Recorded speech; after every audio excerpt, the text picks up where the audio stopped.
Jay, so unfortunately, we've lost another black life to the hands of the police, and this is the shooting of Sonya Massey.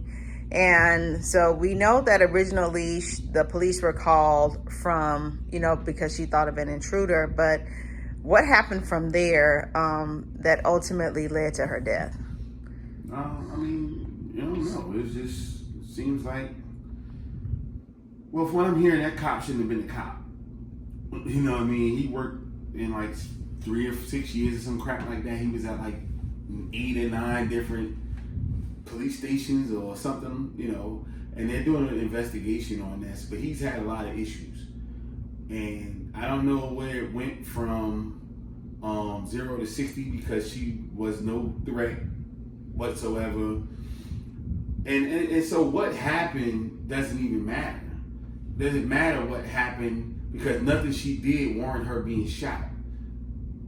And then the fact that she called him, this is the question. Who do we call? Who do civilians call when something's wrong? If you can't call a cop.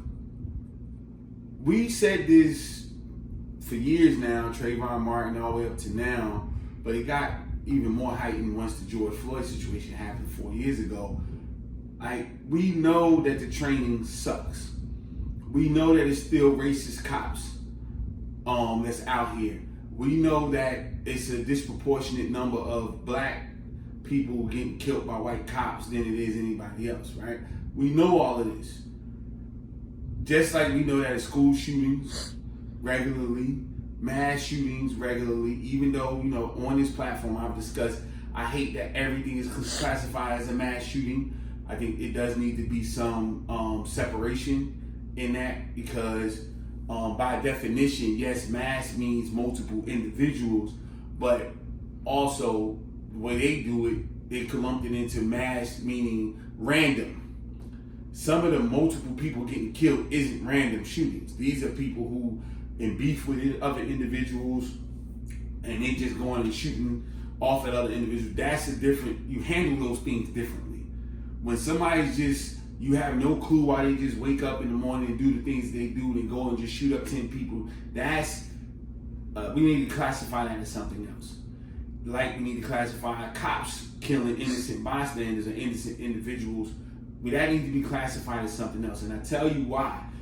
Because once we lump these things in together, they're not treated with the heightened, emergency, 911 that they need to get. You know what I mean? No pun intended. Like it needs to be an emergency. It needs to be acted on a certain kind of way. Just like I don't think that if somebody's just shooting random people, I think that they should be attacked and going after and hunted differently than two rival gangs shooting at each other. It don't mean that either one is wrong or worse than the other. It's not about that. How you deploy your resources should be different. And so this is a problem, but we've never had a situation where the resources were deployed properly for these officers. Now, the only good thing, if you can find a good thing, is that he's definitely in jail. He's not sitting there on administrative leave. He's already been charged with first-degree murder.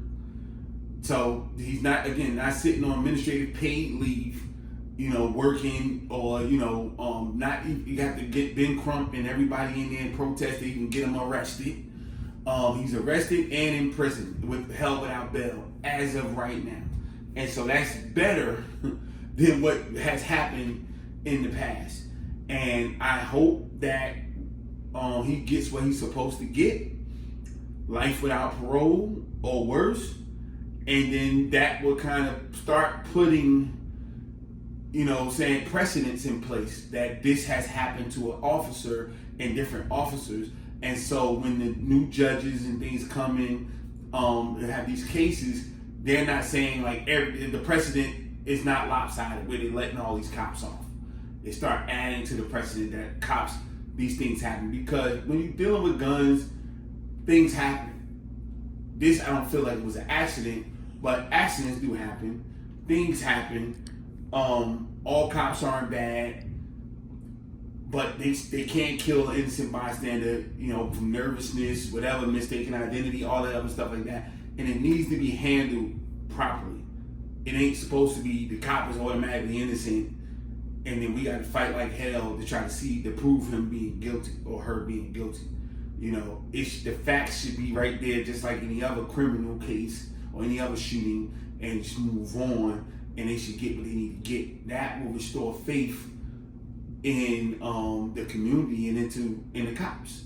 You know, because they're supposed to protect and serve. I think people are starting to get leery of if they're going to get the protection or any service out of our police departments across the country at this particular point in time, especially black people.